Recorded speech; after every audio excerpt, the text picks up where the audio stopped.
Mr. Ryan Garcia. Now, if you haven't been following what's going on with this guy, if you don't even know who he is, don't worry. I had a very small understanding of what this guy was and what he did. I've seen him box a couple of times. He's an incredible fighter. His speed is just insane. You can tell this was the guy that was just fast from birth. Like, the dude is fast. But that's really all I know about him, or knew about him before this past week.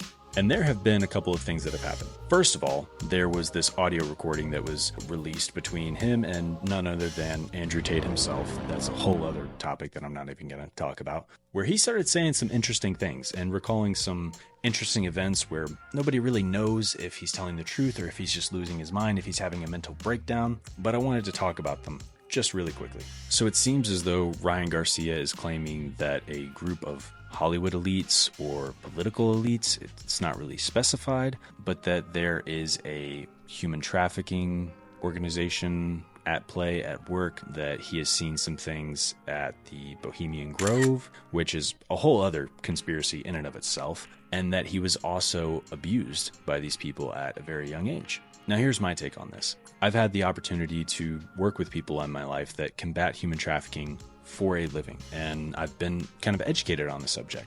The fact of the matter is, we know that an absurd amount of children go missing every single year. Some of them are taken, a lot of them are runaways, but there was a statistic that was put out by, I forget the name of the organization. 50% of runaways are approached by a pimp or human trafficker within 48 hours of leaving home. Now, this is going to vary from rural areas to massive metropolitan areas. A lot of times this happens at subways, train stations, bus stops, things of that nature. But it's a real legitimate problem. We know for a fact that kids are going missing.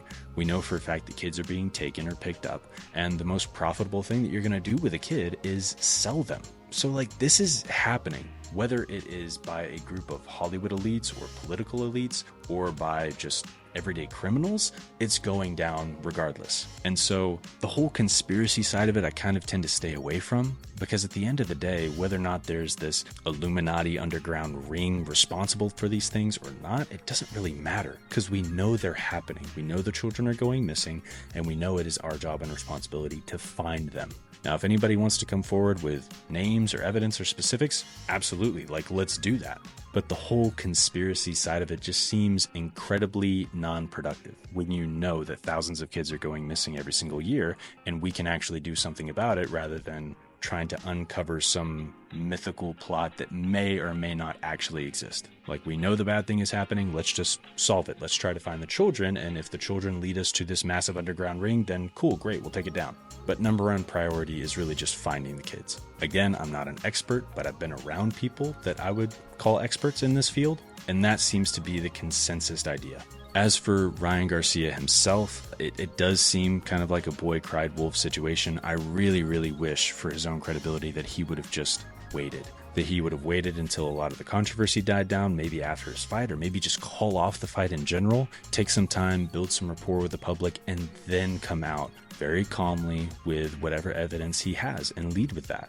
But it's a shame that, if this actually is going down and he actually had or has evidence of it and it just never sees the light of day simply because he acted crazy, that's a real shame. So I don't really like how he went about it. I really hope that he's just okay, that he's all right, that he's getting the help that he needs. But it is a very, very strange situation, and I think it at least bears looking into and investigating. But until we know more, just prayers up for Ryan Garcia, man. He's a fantastic fighter. He believes in God. He's a Christian. He's professed his faith many, many times. And so all we can do is pray for him and hope for the best.